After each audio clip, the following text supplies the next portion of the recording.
এবং ছোট বড় রেস্তোরাঁগুলো সকালে পায়ের নাস্তা বিক্রি করে।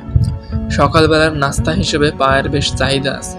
শুধু স্থানীয় বাসিন্দারাই নয়, বিদেশি পর্যটকরাও এই খাবারটির প্রতি বেশ আগ্রহী। এই খাবারটি শুধুমাত্র একটি সাধারণ নাস্তা নয়, বরং এটি কাবুলের প্রাচীন সাংস্কৃতিক ঐতিহ্যের অংশ। এটি পরিবারের আত্মীয়তার বন্ধন আরও দৃঢ় করে এবং স্থানীয় মানুষদের প্রাত্যহিক জীবনযাপনের অন্যতম আনন্দময় অংশ। কাবুলের সকালে গরুর পায়ের নাস্তা তাই একদিকে যেমন প্রাত্যহিক রুটিনের অংশ, অন্যদিকে তেমনই শহরের ঐতিহ্য এবং আবেগের প্রতীক।